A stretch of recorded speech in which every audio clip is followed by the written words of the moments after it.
नमस्कार, आप देख रहे हैं द न्यूज वर्ड्स और इस वक्त हमारे साथ द न्यूज वर्ड्स के संपादक और बिहार के जाने माने पत्रकार अरुण पांडे सर हैं।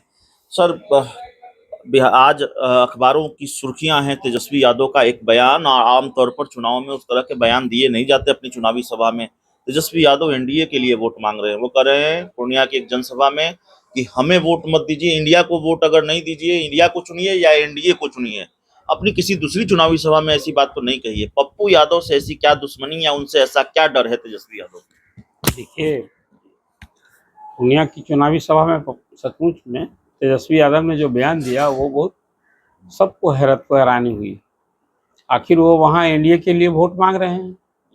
उनका भी कैंडिडेट बीमा भारती तो जदयू से आई है छोड़कर और राजद की कैंडिडेट बनी है, और वहाँ कह रहे हैं या तो बीमा भारती को वोट दीजिए और नहीं तो फिर एनडीए को वोट दीजिए। सिटिंग एमपी है वहाँ संतोष कुशवाहा। मतलब इस हद तक का डर समा गया है, भय समा गया है पप्पू यादव से। ये तो चुनाव के पहले हार कबूल कर लेना है। ये बात सही है कि इस बार के चुनावी जंग में पूर्णिया की सीट बिहार की सर्वाधिक हॉट सीट हो गई। 40 लोकसभा सीट वाले बिहार में यूँ कई क्षेत्रों में त्रिकोणात्मक लड़ाई देखने को मिल रही है। लेकिन दूसरे फेज का ही चुनाव और सीमांचल में की लड़ाई, जहां खुद खड़गे भी आए थे, मल्लिकार्जुन खड़गे आए, वो किशनगंज गए, कटिहार आए, राहुल गांधी आए, भागलपुर भी तो पहले फेज आप कहेंगे कि इसमें दूसरे फेज में 3 सीट के लिए चुनाव हो रहा है। लेकिन उसमें इस 3 सीट में जो सर्वाधिक कोई चर्चा वाली सीट है कि वो है पूर्णिया, किशनगंज, पूर्णिया, कटिहार, भागलपुर और बांका। ये 5 सीटों के लिए सेकेंड फेज में चुनाव हो रहा है।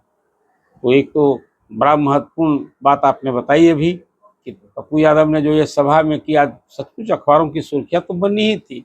अब बताइए, तेजस्वी यादव वहाँ कह रहे हैं कि वोट या हमें नहीं दीजिए तो एनडीए को दे दीजिए, पप्पू यादव को नहीं दीजिए। स्पष्ट संदेश है कि पप्पू यादव का किस हद तक पार्टी में खौफ है। आपको याद होगा, पप्पू यादव ने पार्टी का कांग्रेस में विलय कराया। जहां लालू प्रसाद की चली वहां तो वीटो लगा दिया, और पार्टी का विलय कराने के बाद भी कांग्रेस ने पप्पू यादव को कैंडिडेट नहीं बना पाई, झुक जाना पड़ा। और आप देखिए कि जो स्थिति आप पड़ी है उससे स्पष्ट लगता है कि पप्पू यादव एक कैंडिडेट के रूप में कांग्रेस भी, चूंकि वो सीट तो लगता था कि वो महागठबंधन के लिए वो जीतने वाली सीट होगी, लेकिन आज की तारीख में फिर भी वो सीट अब निर्दलीय रूप में लड़ करके भी पप्पू यादव ने अपनी धाक धमक वहाँ भी बरकरार रखी है। तो एक स्थिति ये है। दूसरा, एक सबसे महत्वपूर्ण बात अब हो गई है, ये दूसरे चरण के चुनाव में अब मुद्दा ही खत्म हो गया, मुद्दा विहीन चुनाव हो गया।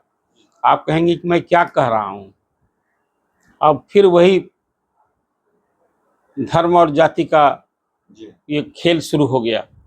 प्रधानमंत्री ने कांग्रेस के मैनिफेस्टो को लेकर जो बातें कही है, मुस्लिम तुष्टीकरण का आरोप तो बीजेपी का रहा ही है सदैव। अब कांग्रेस हैरान है अपने उस मैनिफेस्टो में जिस ढंग से कल प्रधानमंत्री ने बातें परोसी है, जो कांग्रेस के मैनिफेस्टो में कहा गया। हालांकि कोई जाति धर्म की बात नहीं कही है, लेकिन कहा है कि हम जाति का सर्वे कराएंगे, जितनी जिसकी आबादी है उतना हिस्सेदारी देंगे, और संपत्ति का समान वितरण के लिए इस सर्वे के बाद। तो उसी को बातें नहीं है ये स्पष्ट रूप से, लेकिन उसका मीन क्या होगा। प्रधानमंत्री ने उसमें अभी तक जन सरोकार के मुद्दे उठ रहे थे, रोजगार, महंगाई, बेरोजगारी, ये सब जन सरोकार के मुद्दे हैं। अब जन भावना उभारने वाले मुद्दे हो गए। कल प्रधानमंत्री ने कह दिया कि कांग्रेस ने जो ये मैनिफेस्टो है ये मुस्लिम लीग का मैनिफेस्टो जैसा है, और इसमें तो अब कांग्रेस जो मीन कर रही है वो लगता है कि महिलाओं का मंगलसूत्र, सोना चांदी और ये सब कुछ छीन करके बांटेगी क्या। तो अब कांग्रेस परेशान है, हैरान है, सफाई दे रही है कि नहीं नहीं, हमने तो ऐसा कोई धर्म विशेष की बात नहीं की है। लेकिन जो बातें की है उससे ध्वनि तो ही निकलती है कि आखिर। और एक और हैरानी की बात है, किस प्रकार का ये चिंतन है कांग्रेस का। कांग्रेस क्या ये मान बैठी है को सत्ता में कभी नहीं आएगी, इस तरह की बात कर रही है।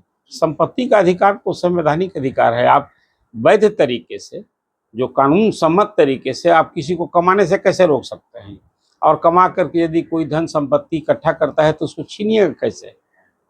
ये तो वामपंथी दलों की सोच थी, जिसको हैव नॉट्स की लड़ाई लड़ते थे, नारा देते थे लोग कि संपत्ति का समान वितरण हो। लेकिन जो हमारे यहाँ कानून है, नियम है, संविधान है, उसमें बहुत सारा चीज़ का प्रोटेक्शन भी दिया गया है। एक अजीब सी बात फिर कांग्रेस के मैनिफेस्टो में है कि भाई जिसकी जितनी आबादी, अब वो नौकरी की बात भी की है उन्होंने, आरक्षण का दायरा बढ़ाने की बात की है।